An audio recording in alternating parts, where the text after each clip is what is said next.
It's the 1st of June today, and it means only one thing. It's the Oaks and Derby weekend. I'm your host, Daniel Hussey, joined by Charlie Poste, and a rare me and Tom being on air together, duo. So, Tom Stanley, welcome to the podcast, I guess. Welcome to the horse racing podcast. Yeah, it's nice sitting back and watching a pro at work. And I've had a chance to get really stuck into the next couple of days. So I prepped too many races on Friday, which is annoying. I didn't really so did I, as in because we for Dan normally is on it, and so I thought we'd definitely be doing all of Friday's stuff as well. So I spent ages doing all of that. But we can still do Friday. It's not too late, lads.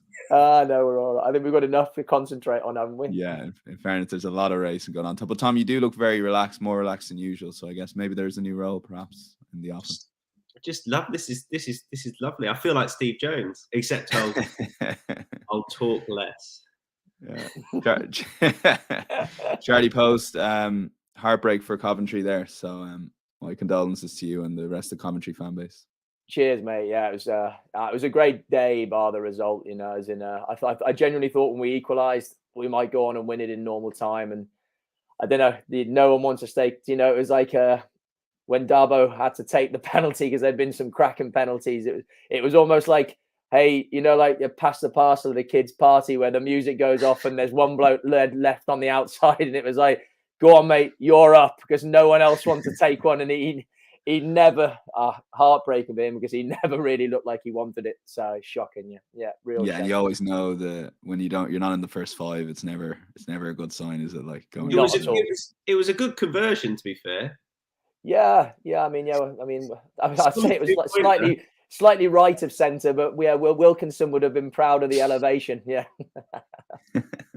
We will get stuck into the races. The guys touch on, we're going to cover the Oaks Carnation Cup, and we'll have an any other bet section for Friday, and then onto the Derby card on Saturday. We will start with the Oaks and take a look at the betting that we have on Matchbook.com. These are Friday races here. So this is 4:30 regular time slot here. We will touch on the FA Cup final and the Derby when we get to that race. Save the Last Dance is your 2.25 favourite. Soul Sister 3.5.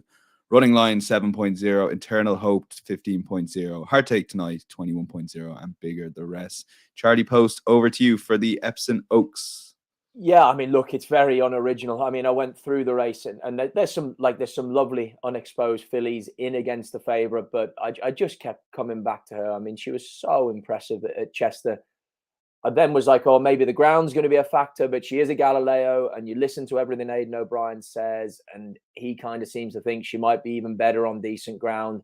If that's the case, it's a real worry for everyone else because, I mean, if she improves on the fact that Chester form, which is limited, but the visual impression of it and the figures of the times, and she steps forward again on good ground on what is going to only be her fourth start, I think she's going to take a heck of a lot of beating, Dan. Okay, yeah, Save the Last Dance. And same for you, Tom. You've got a sort of different angle with another horse here. So talk us through your staking strategy.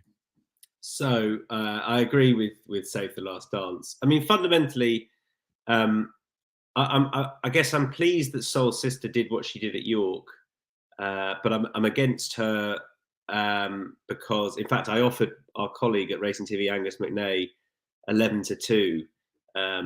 Because I really didn't like the form of the race. I didn't like really how she's been campaigned, running in a Guineas trial. Maybe she just needed that run and there was no other option for her. But she finished last of 12. I suppose it's worth pointing out that there's been a few Gosden horses at that time of the year, end of April time, mid to end of April, who ran absolute stinkers and have come out and won subsequently. Honiton, who runs tomorrow, was another one of those. There's another pretty obvious one as well, who ran appallingly first start of the season, then come out and run much better. But I just don't love that trial a huge amount, the Musadora. I'm against Running Lion, who I'm not certain will absolutely stay, and I think the Lingfield trial for the girls wasn't all that strong. So I think she's really solid, Save the Last Dance. Yes, the ground is going to be an unknown, but equally, day one of this meeting, he's going to water to keep it good ground because he knows that he's not going to want to put water down on the Friday night, and he'll allow it to be good to firm for the Saturday, and it will quicken up. So I think he'll water for good ground. So I don't think we can use the ground as an excuse. She was absolutely electric on the clock as well. it was just a ridiculously good performance. I think her price is fair enough. A slight caveat concern is that I think the O'Brien horses, I don't know if you know anymore, Charlie, are coming over early again, like they did for Newmarket, and they all ran shockers. But whether or not they're coming over even earlier this time, because Newmarket was a bit of a rush coming over the night before, that's just at the back of my mind as a slight concern. But because that's what was levelled as the problem for all of them in Newmarket. But ultimately, that's not a good enough reason to oppose Save the Last Dance, who should be far too good. And then the other silly one is Maman June, who has had one start, was hammered by Gather Ye Rosebuds, who was well beaten in that Musidora. But they did it, Ammo Racing, with Mojo Star a few years ago, or last year in the Derby, or 2 years ago in the Derby, when on third star as a maiden he finished second at 51.0. He was a See the Stars. Maman June's a See the Stars. She's well drawn and she should appreciate the extra distance. So I thought she was worth a little fun poke at 51.0 on a line through what they did, Richard Hannon and Ammo Racing, with Mojo Star. 51.0. Charlie, quick word on Aidan O'Brien and bring the horses over. And obviously you're in that industry. For us punters in general, like there is no perfect time, I guess, to have a horse. Like, every horse is different, but what's the sort of stock time that a horse comes over coming over from Ireland ahead of a British meet? I mean, we obviously know that Aidan is in that sort of a luxury sort of system where I think they come over, literally they fly them over in the morning of the race. I mean, I think obviously they had to change plans for the Guineas, and by all accounts, I think they're bringing them over 2 days in advance of their targets, Oaks and Derby, this time around, to try and give them to make the journey more as Aidan would like it. Look, the funny thing about it is, maybe it was the defining reason for why they perform below par at the Guineas meeting, but it's what everyone else would do, that brings horses over from Ireland and vice versa. So I'm surprised. I'd be surprised if that was the defining factor. I like I say, whether it's the way Aidan would want it this time, but I'd imagine he's had more time to make contingency plans. I would be very surprised if the travel this time round is going to be the problem. I mean, normally, Dan, you would suggest that travel is something that affects individual horses differently. Some of them that are more laid back and relaxed characters will cope with travel however it may be. Some of the ones that are slightly more fraught and highly strung, maybe it suits them better to come over on the morning of the race because they're not away from home, where it can be an issue for the meeting or fretting and burning off nervous energy. I'd imagine that's why Aidan's bringing them over a bit longer in advance now, to try and give them more time to relax and settle. And look, hey, Aidan O'Brien's not the sort of man that makes the same mistake twice. And I wouldn't have any concerns really the travel arrangements for the Oaks and the Derby. Okay, yes, strong shouts for the favourite with Tom and Charlie. And Tom also with a fun poke, as DC says in the comments. He loves a fun poke, so he's on board with that. I think, Tom, you've sold him based on purely saying it's a fun poke. Maham June, 51.0 currently. Look, you could get bigger on the day on the Matchbook Betting Exchange tomorrow, so do check out both the win and the place markets there. We'll go to the 310 on Friday, which is the Coronation Cup, and we'll take a look at the betting that we currently have on matchbook.com. You can back Westover at 3.0, Emily Upjohn 3.75, Hurricane Lane 4.5, Point Lonsdale 6.0, the German horse, the outside the market at 15.0. Tom, we'll go to you on this one. Look, there's a lot of old favourites for people to choose here, but where's your money on? I thought it was pretty simple, this. Emily Upjohn, I expect to need the run. For all she's very good, and she probably should have won the Oaks last year. She can be a bit fresh. She was at Ascot. That might be a slight niggling concern on first start for a while, but I guess it wasn't a problem at Ascot. But she might turn out the best of these. I'm just not with her here. And she'll have to do a bit of running from stall one, which we know isn't ideal for all. It's a small field. Hurricane Lane was class last time, but I don't think he's an Epsom horse. He's quite a big, heavy set horse, and he wasn't at his best in the Derby a couple of years ago. And I don't think Point Lonsdale and Tunes are good enough, although Charlie will disagree with that. I thought Westover's just a really solid shout. The Equinox form is the best bit of form. I know he was beaten 3.5 lengths and easy, but I thought Westover for a yard going along really well for a horse that ran well in the Derby last year, and I thought could have won with a clearer run. probably wouldn't have done, but could have done. I thought Westover at that price was very solid.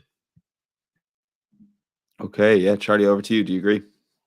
It's not that I don't agree. It's more that I just thought he is the very solid one. We do know. I mean, look, he handled the environment and everything like that well enough last year, but he can boil over. I mean, he was good in Maidan as well. I just went for a chancy one with Tune. How we pronounce it? That's Tunes or Tunes? There was two. See, I was going to ask just before we started to Tom, then you came on the call and I got distracted. So I'm calling him the German horse.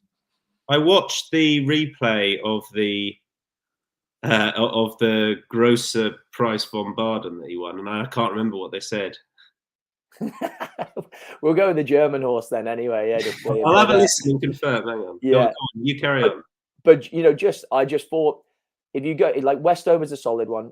Emily Upjohn, we're saying could potentially need the run. I agree with Tom about Hurricane Lane. He was very good the last day. I mean, but I'd like to see him, one, back it up, and two, I'm not convinced about the track. Pont Lonsdale, I think we were all on as a team at Chester, and he made pretty laboured work of it. Going up a little bit in triple help, but I didn't think it was a really likable performance. I thought it was kind of Ryan Moore at his best that sort of snatched victory from the jaws of defeat round Chester. And I just thought I'm going to have a little bit of a chancy punt on the outside of the lot with Tunes. He was impressive in a Group 1 in Germany last year, granted on heavy ground, but then he ran an all right race in the Japan Cup on distinctly quicker surface. When nothing really went right for him, he fell out the gate. He wasn't able to dominate.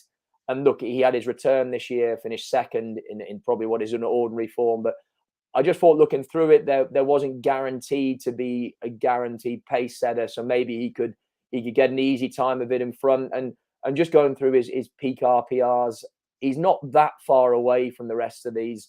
And his price would suggest that he's a massive outsider with no chance. So I'll just have a little bit on him, and it'd be very small stakes for me because I agree Westover is the solid one. I'm predicting a small bit of it. Have you got the pronunciation there, Tom? Or are we still working on it? Here we go.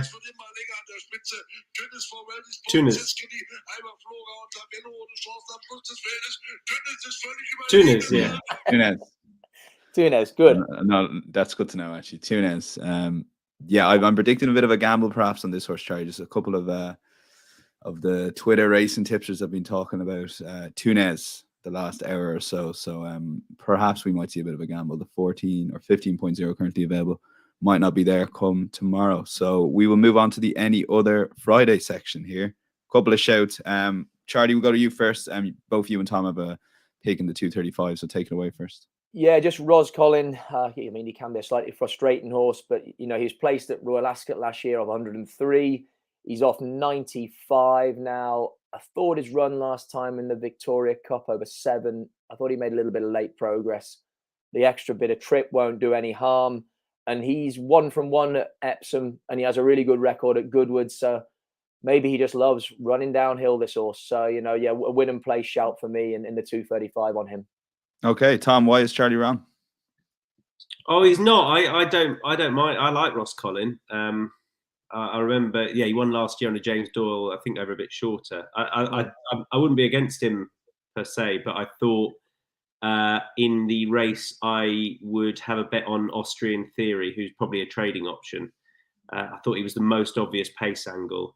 And I remember being at the Oaks a few years ago when Tagruda won, and it was pretty quick ground, bright sunshine, drying ground, and honestly, just nothing got into it. And Epsom can be a track, particularly when it's quick ground, where horses just struggle to get involved. And I know I've said that he'll water for good ground on the first day, but it's going to be drying all day. And I can see in this race horses struggling to get into it. So Austrian Theory, who will trade a good bit shorter in the run. And the other one is in the 345, Mahabar the Champ.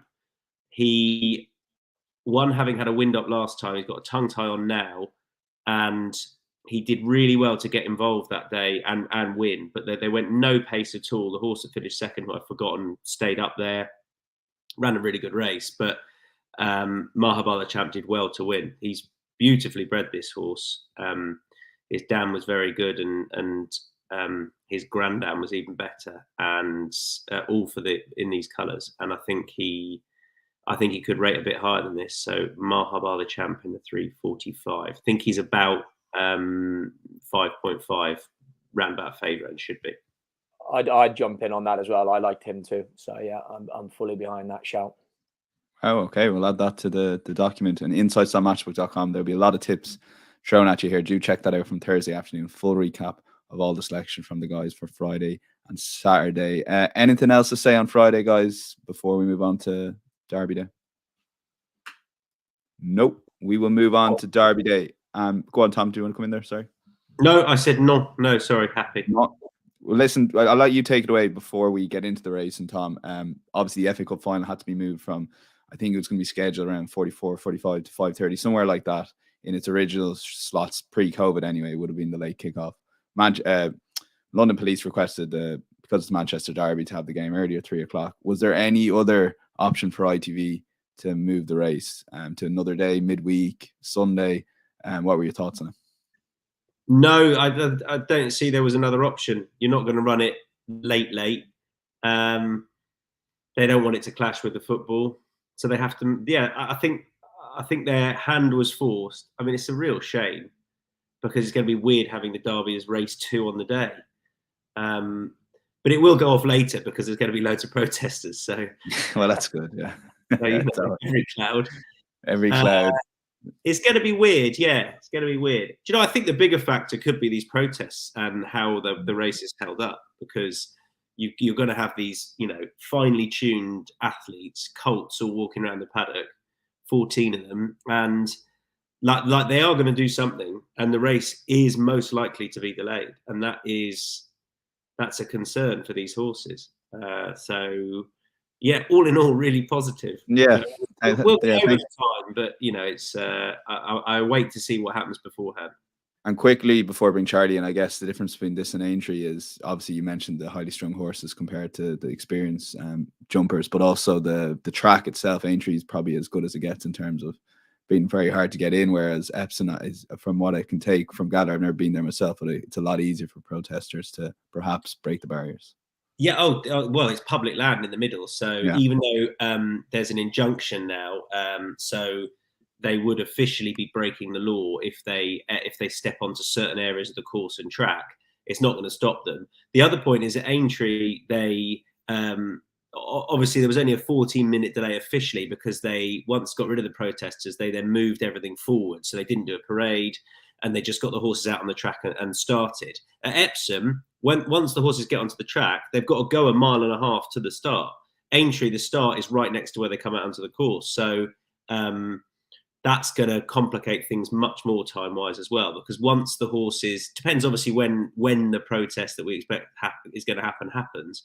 But once it does, if the horses aren't on the track, they're then going to spend 10 minutes getting down to the start minimum, and some horses take even longer because they want to go down at their own pace. Some of them walk, but virtually the whole way. So yeah, it's going to be interesting. We might have to do a lot of filling on air tomorrow. Yeah, don't envy you there, Charlie Poste. Talk a lot of crap. I might get Steve Jones in. Yeah, I mean, look, it's not an ideal scenario, isn't it? I think it's part of the sort of landscape we're going to have to live with, though, moving forward, certainly in the short term. I agree with Tom completely. If Aintree was bad news, having the delay for the equine athletes, then I think for the Derby, it's got to be ramped up more. That they're 3-year-olds, they're colts. They by nature are quite often highly strung, and like you say, they're trying to manage the vast expanse of Epsom racecourse is going to be really tricky. And when you add in, the way the horses go down to the start in the Derby, it makes it a logistical nightmare for the track. It's going to be an interesting time. Fingers crossed they don't do anything so stupid that it has a really disastrous effect on the race, because it looks a race to savour, doesn't it, first and foremost? So let's be positive about it. And again, I suppose with the timing, what else could they do? I mean, as you said about me being at Wembley on Saturday, Dan, if we end up with extra time and penalties, the Derby could have been going off at, I don't know, whatever time o'clock it could have been. And that's no good for anyone. At least this way we get a confirmed slot where we, within reason, protests allowing know when the race is going to be run. Whereas if it was left like that, it's kind of going to be completely the chance about how the football match unfolds, you know.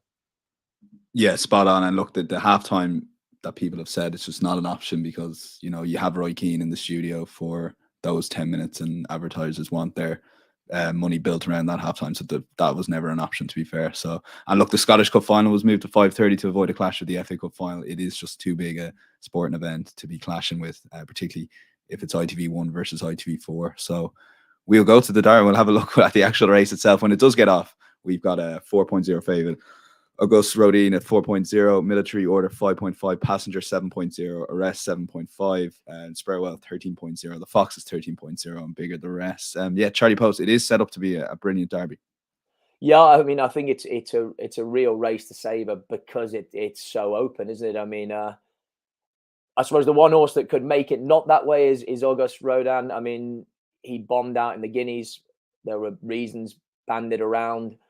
I mean, and all the talk that you hear, is that the way he's going now, that he'll win this race and win it well. And I suppose if that's the case, after the way he came through the winter, all of a sudden 4.0 could look very, very lean, you know, very lenient, you know, as in it could look like an excellent price. But I just thought there was too many questions to answer to be steaming in on him. I was impressed with Military Order at Lingfield. I respect that.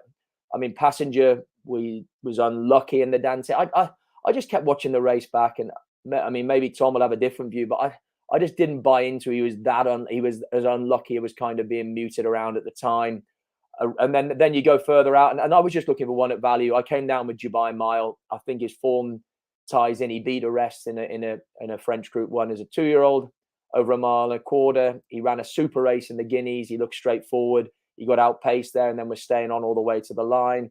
He finished second to the Foxes in the Royal Lodge last year, and who I also respect as well. I think the Foxes is flying way under the radar, and I'll probably have a little bit of winning place interest in him also. But yeah, I just felt with the way the race is shaped up that I wanted to be on something that I could back win and place. So I came down with Dubai Mile, but like I say, I would chuck the Foxes into that argument as well because I think he's a really likable colt too. Yeah, so outsider of the field or outsider for Charlie. Tom, over to you on the favorite.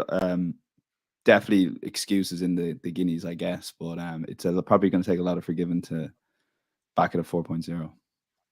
Yeah, he's a mad price, isn't he? And it's all because Little Big Bear came out and won at Haydock. Yeah, and Meditate ran a decent race in the Irish Guineas. So I guess the consensus is chuck out those performances at Newmarket. I mean, it was being 22 lengths. It's hard to back a horse. Yeah, this trip should suit him a lot better than the mile, but he can go and win it if he's 4.0. I mean, I don't see how anyone can be really confident about him at that price against a horse like Military Order, who is bred for this, being a brother to Adayar, who has won his last 3. I guess the slight issue is that he won a slightly depleted Lingfield Derby trial. Aidan didn't run one of his horses because it was on the all-weather. The fact that it was on the all-weather doesn't like fill you with loads of confidence. He got the split at the right time to beat Waipiro, but then he just if you look at the finish of that race, I don't see how you can see Waipiro reversing the form. He just looks the better horse. And I think at the prices, you can steal some each way money, which is filth, I know, but you can if you back the horse win and place. I think he's the most solid option, Military Order. So I'm going to back him. He's pretty well drawn as well. I think ideally you want 6, 7, 8, 9. Those are the ideal spots given where the start is. And then, so I was looking long and hard at Dubai Mile because I wanted to back the horse. I think quick ground's going to suit him more than the Guineas. Charlie Johnson made no mistake that he wanted to use the Guineas as a prep for the Derby. He's never going to be seen to best effect over the mile. He's got form ahead of Arrest, and I don't know whether Arrest will be an Epsom horse. I think they are concerned about that, and I'd be a bit concerned about it as well. But then you look at Dubai Mile, who's got form behind the Foxes. They're a similar sort of price, and I'd probably rather back the Foxes at that price. And then you look back at the Dante, and if I like the Foxes, which I do, I agree with Charlie that the Passenger wouldn't definitely have won. But if this was a match bet, Charlie, I know that the Foxes is double the price, but Passenger on his third career start now against the Foxes, who did get first run on him, and he was a touch unlucky, Passenger, not that he would have won. Would you, if you took prices out of it, if it was a match bet, who do you think would come out on top, the Foxes or Passenger now? It's a really good question, and okay, I'm going to chuck it back at you a little bit, because obviously it is still Passenger's third start. Why doesn't he get in? The Derby can be a seriously rough race, never mind the Dante. What's guaranteed that he's going to have enough track craft and experience to deal with the hustle and bustle? I think it's going to be a lot of pressure on Richard Kingscote to get a good slot early, as in and make sure it's smooth. Do I think Passenger has the greater long-term scope? Yes. If you ask me right now, I think I'd still be with the Foxes in the Derby tomorrow over the two. Okay. Yeah, I think I would. Yeah, because he's a bit more street smart. Yeah. And he's a bit. Yeah, I just can't fancy the Foxes, but not back Passenger at 7.0. I feel like looking back at the Dante, I only want to back Passenger. So, but I can't argue I can't argue he should be half the price of the Foxes. But my two against the field are the second and third in the betting, Military Order and Passenger. And I sincerely hope the Foxes doesn't win. Especially after all that. And you sound like you were going to place lay the favourite at one point, Tom. So maybe you don't have a lay left. I might give you a hint there. That's well, I don't know if I'd want to place lay in there because we need a clip for Saturday. So ideally, well, I'll come up. Lay it in I that haven't section. got a lay, but I'm going to come up with a lay. There you go. Good. I'm going to come up something that grabs the attention on the newsfeed. Be much appreciated for that. DC's going for White Birch is the value bet, he says in the comments, and he does say it's a very open race. So again, check out the guys' picks on insights.matchbook.com, and we're going to fly through the Saturday card as best we can. 12.50 at Epsom here, and we'll take a look at the betting that we have matchbook.com. This is the only other ITV1 race. The rest of the races will then move channel to ITV4, but the whole card is covered for ITV per the contract. So Highland Avenue 2.5 Amber, 5.0 Reach for the Moon, 6.0 Regal Reality, 6.0 and 8.0 on bigger prices. The rest, Charlie, it's just you with a bet here, so take it away. Yeah, I mean, look, mate, it's small stakes, but I mean, I've got it up at sort of 2.5 on my screen. Highland Avenue, keep it simple. I mean, the form the last day behind the Dea, and then Matt, who came out and won a Group 1 during the week. And I'm not sure that there's a lot of quality in behind him. I think he looks like a pretty straightforward horse, this. And I'd nearly argue that much as it's still a Group 3, that it actually represents a drop in class almost from his last start. So I'd be fairly confident on Highland Avenue in this, for all that he's a fairly skinny price. Okay, yeah. Highland Avenue for Charlie there, the only selection in the 12.50. We'll go to Tom first on the 2.10. We'll take a look at the betting for the Princess Elizabeth Stakes, the ITV4. Prosperous Voyage, 3.0. Potapova, 5.5. Bit of a drifter there. Roman Mist, 8.0. Astra Butte, 9.0 and 9.0. And bigger, the rest. Tom, over to you on this one. I thought the favourite was very solid, Prosperous Voyage. Potapova was second last year.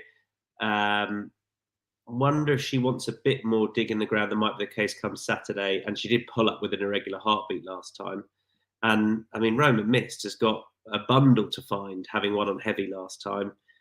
I'm not sure the others are going to be good enough. Prosperous Voyage wants quick ground. That's what she got when she won the Falmouth. I know Inspiral was below form that day, but ultimately this filly did have to battle back to win. And she's run with cut underfoot on the next few starts, with credit on one of them at the back end of last year. I think she'll have needed the return at Newmarket over probably a little bit too far, particularly on the ground, but that puts her right for this. Yeah, I don't think it's much of a renewal, this. I thought she could be a bit shorter. So Prosperous Voyage. And she's a course winner as a juvenile. Okay, Prosperous Voyage around the 3.0 mark, Charlie. What made you stay away from her and look elsewhere? I think she is incredibly solid. I mean, Tom said about a few of Gosden's bombing out around the sort of May time. So I just Shara just for a couple of quid at 15.0. She had reasonable form last year. She had a progressive profile. And I also wonder whether the soft ground on her first start didn't suit her at all well. I mean, she ran desperate, but she has a lot of form on better ground throughout last year. And for all that I think the favourite will likely win, I wasn't keen on wading in at the price she was. So I just have a small stakes bet on Shara. Okay, Shara for Charlie, prosperous boys for Tom. Tom. I really like that case. And we added to yours. She's still got a Duke of Cambridge entry. So they obviously think she's pretty good. That's a Group 2. And I like the angle that she bombed out on her first start, like a few of them have. She definitely wants quick ground. I thought she wasn't good enough, but I like that angle. I'll have a bit winning place on her chart. Yeah, I was going to say she might not be, but something's got to chase home the favourite. So I just thought she could be upgraded maybe, and the 15.0 was a bit big, I thought. Groupthink, as always, on the Matchbook Horse Racing podcast. We will get to the right answers by the end of it, I'm sure. 2:45 at Epsom Saturday, the 3-year-old dash handicap, sponsored by Aston Martin. We'll take a look at the betting that we have on matchbook.com. You can back Harry Brown 6.0, JM Jungle 6.5, Yasat 8.0, Can to Can 9.0, State the same price, and 10.0, and bigger the rest. And we will go straight back to you, Charlie, on the 2:45. Yeah, I mean, it's a really cracking race. This I'm actually looking forward to. But I came down with Tattersall for Michael Dodds, and no one needs to be. We don't need to herald his achievements with sprinters. This horse beat Estate Wolverhampton earlier on in May. Estate came out and won on his handicap debut at Salisbury. I think they meet again here, and I thought with the superiority that Tattersall had on that start, that there wasn't that much between them. And then at York on the last day, he showed loads of speed. This horse, like he got reeled in late on. He's been dropped 3, which I thought was quite lenient for a 2.5 length beating. When like I say, he showed up very, very well through the early stages, through 3/4 of this race. Thought the track would suit him very well. It's going to represent a very different test for plenty of these 3-year-olds. Fastest 5 furlongs, well, in the UK, certainly, if not the world. And I just thought it might play to this horse's strengths. If he can jump well under Connor Beasley, I felt like he could lead them for a long way. The draw was a bit of a confusing one. Tom's probably got more of an idea than me where you want to be drawn. I also, when I was going through this race, the draws weren't really up. I mean, he's drawn in box 13. Not quite sure whether that's good, bad, or indifferent, Tom. Well, it's not bad at all, because you tend to, in the dash, you tend to emerge high, but then low draws are massively underbet in the dash. So, when you're spread right across the track, I've chosen horses that are over the far side. With only, what's this field? Is it 14 in here? I think they'll end up congregating over the near side, but I don't think it's going to be such a factor as it is in the dash itself, where it's a big factor because horses can get unlucky up the stand side rail. And as I say, far side is definitely massively underbet because the perceived wisdom is you want to be high, but I don't think it's a bad thing to be low. I don't think it's going to be a massive thing in this one because you've just got fewer runners. It's a great addition to the card, this race. It is. It really is, yeah. Such a good idea that a 3-year-old dash. And for you, Tom, Can to Can? Yeah. He looks progressive for a pretty smart sprint trainer. And she's got form on quick ground. I thought the first run was disappointing, but that was on soft ground. She bounced back at Newcastle with a comfortable win. She's got plenty of pace, and I mean, she's high enough in the handicap of 89, but I thought she can keep on progressing. I mean, it's not a really strong shout because the nature of it being a 3-year-old sprint handicap is loads of them could be ahead of their mark. But I thought she, on the ground, was pretty solid, and you've got to show bundles of pace at Epsom, and she does. Okay, Can to Can for Tom, Tattersall for Charlie. We'll move on to the Aston Martin dash handicap itself. Take a look at the betting that we have at matchbook.com. You can back, if I get it loaded out in front of me here, you can back. I'll get prices up in a sec there, Tom, just load in front of me, but take it away on your selection. So on account of low draws being underbet, Let me just see if I can pull up the recent winners. They might show some high numbers having won, but loads of horses have finished placed from stalls 1 and 2. So I think they're massively under bet.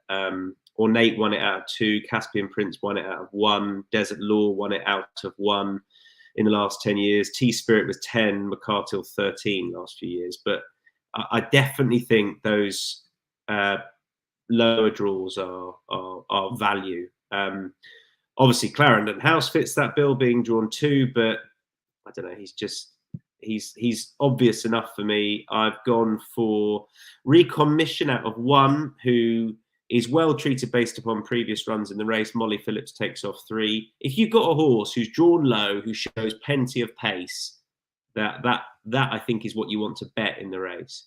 And the other one is Lookout Louis, who is a bit of a he's a bit of a firecracker at the stalls sometimes. He's not necessarily to be trusted on that front, but if he gets out, he'll get handy. Loads of pace. Last win came on quick ground under Barry McHugh, who's back on board. Chester last time on soft ground didn't suit at all, and he dicked about at the stalls a little bit. He is high enough in the handicap, but actually has dropped a bit and is only a pound above his last mark. I think this track is ideal for him on quick ground, and he's drawn pretty low as well out of 6.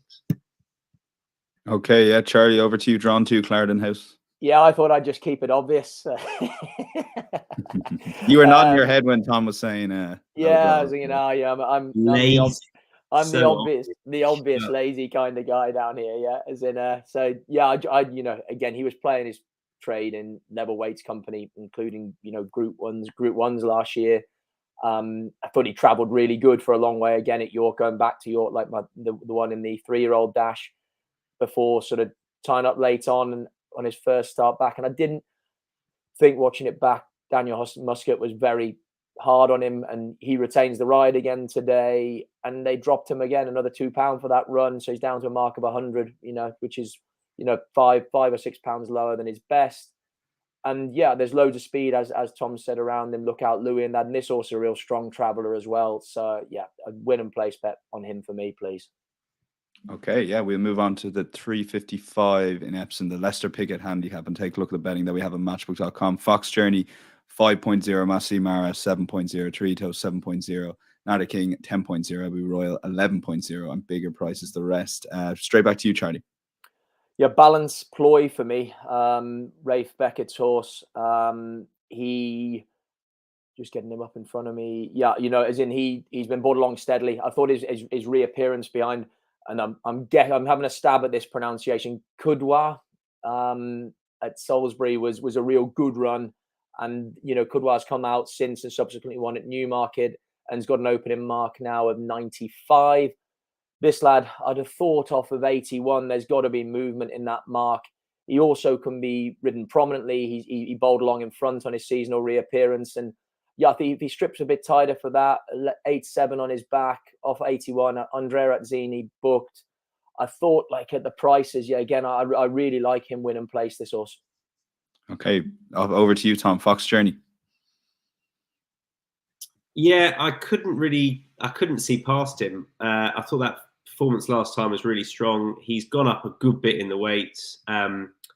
Stout's run a few 3-year-olds in the past who have gone on to much bigger and better things. I was looking out to see if he was entered in anything fancy, but he's not. But he's had a horse run in this that went on to be far better, I think, then subsequently ran in an Irish Derby. I thought he was good last time under Harry Davis, and I was concerned Masai Mara wanted slightly softer ground.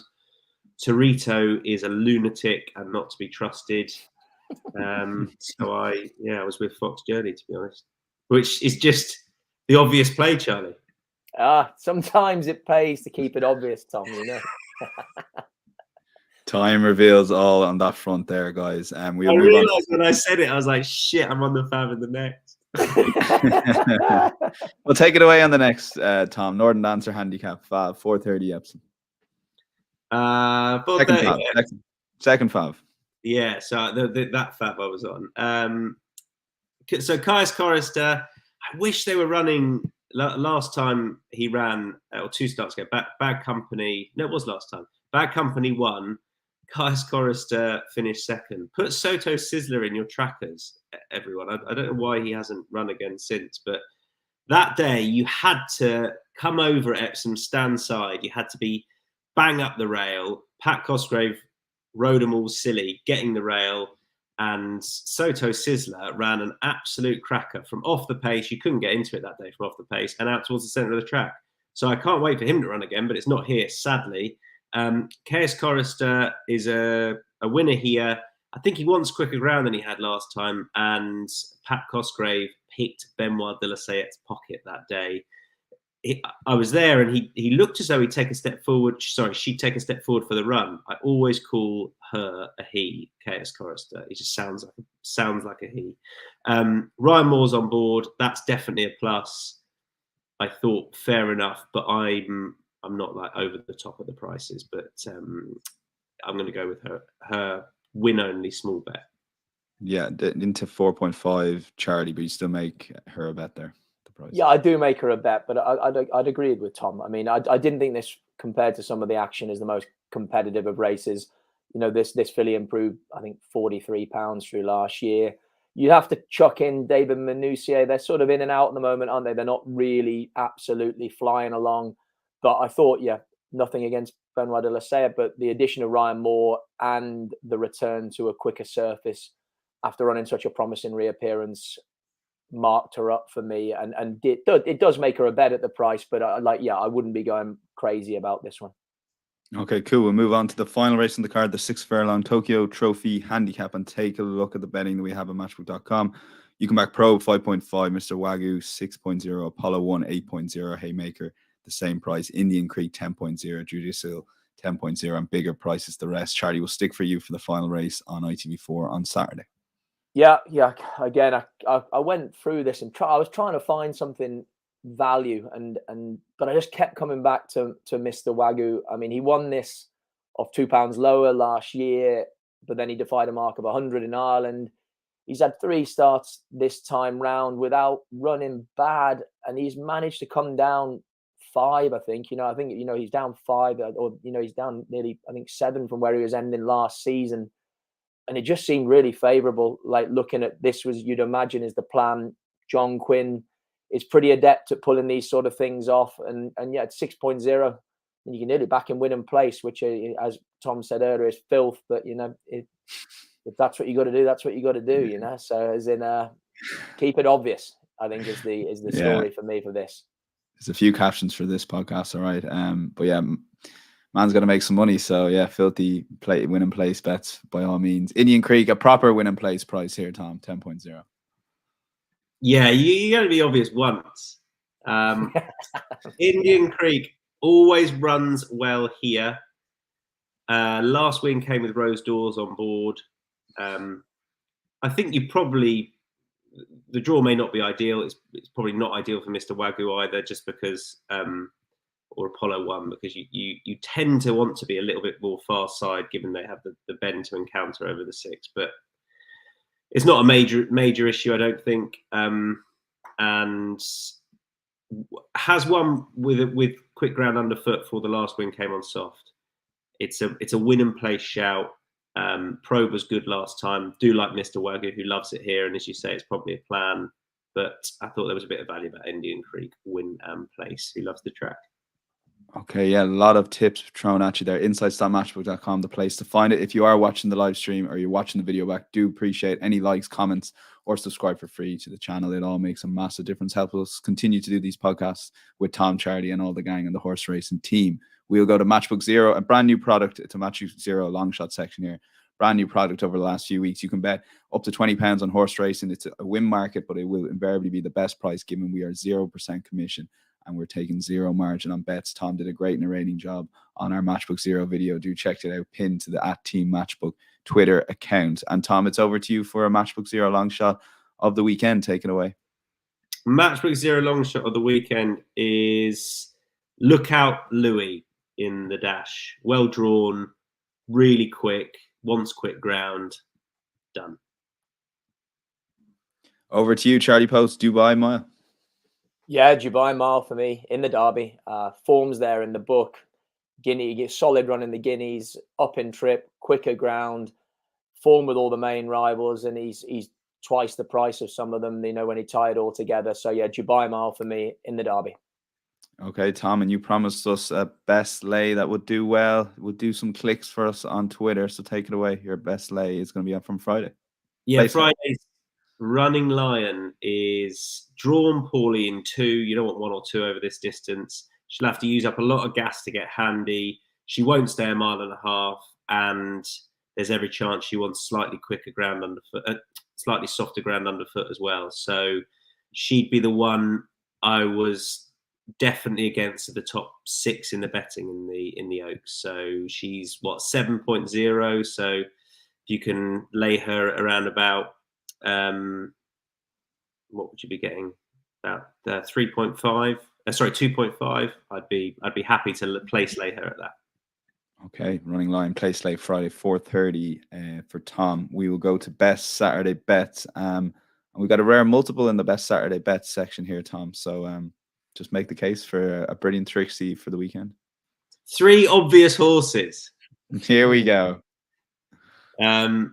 So Prosperous Voyage from Saturday, Save the Last Dance in the Oaks, and Westover in the Coronation Cup. Trixie. Those 3. 2 of them will win. You'll make money, and hopefully all 3 do. There you go. Promised by Tom. Please gamble responsibly. Over to you, Charlie Poste. I've gone Highland Avenue and Mr. Wagyu, and yeah, you could double them up as well. They're best bets for me. And just for the sake of competition within the team Matchbook, I'm gonna put Westover up as a lay, Dan. I'm gonna take it on. Happy days. Make the case for the Westover lay here, please, Charlie, so we can have that brilliant 30-second clip for everyone. I mean, look, the Maidan form is a standout piece, but there's plenty of holes you can pick in his form. He does have a somewhat inconsistent profile, and he's a bit of a headbanger too. It doesn't take much to tip him over the edge, and so we'll see. Like I say, I'd like to see him back it up again. So I'm willing to take him on at those prices. Well put, Charlie Poste. And I am going to put up a best bet here, and I'm going to put up the German horse, Tunes. Is that correct? Tunes. Yes, Tunes. Overpriced 15.0. German form, underrated. And I do have a sneaking suspicion there'll be a small bit of a gamble here. So we might even get single figures on the day. So we're taking 15.0. Coronation Cup Friday. I was over the edge, looking down, and Charlie Poste tipped it up. And now I'm officially on the Tunes, and found a member of the Tunes fan club. But no doubt there'll be a few more over the next 24 hours. Charlie, you happy enough with that selection? Oh, I'm delighted. And when a shrewd judge such as yourself, Daniel, wades in as well, It's all the better. I'm a jumps man at heart, but the odd flat winner now and again, there's no harm in that. So look, brilliant as always, Charlie. Tom, Charlie, plans for the weekend? You're going to be watching the Derby, FA Cup, bit of a clash. Are you working? What's the plan? Yeah, I will be keeping a very, very close eye on both. Like as a Coventry City fan, I get a purist watch. I mean, I can't wait to see City again. They're just too good, mate. As in they just the style of football they play blows me away. Yeah, and then like I say, the Derby as well. It's a Saturday to savor, isn't it? Yeah, absolutely, and it's good it's still on the Saturday. Over the last few years, the FA Cup finals. Yeah, it's Man City. So firstly, we have an FA Cup final preview in your podcast feed now. Marco O'Hare, Miguel Delaney in excellent form after tipping up, drawing under 2.5 goals in the Seville Roma game last night. But also, it's basically City. I think Pep Guardiola was out on the Coldplay concert last night at the Etihad with all this Manchester City team. So maybe there's a bit of life in the Manchester United dog yet. Tom, plans for the weekend? I presume more TV, judging by what you're saying there. Yeah, Fran Berry and I will be teaming up together on track and battling protesters. Yes, Tom, keep fighting. They sit on the track. Just be like, talk me through it. It's all about it's all about balance, isn't it? All about balance on these things. So yeah, insights.matchbook.com. Check out our YouTube channel. Well worth checking out, and we'll be back for a Champions League podcast. Plus, the racing team will be back with Tom hosting next week. Until then, enjoy the race and enjoy the football. Bye-bye.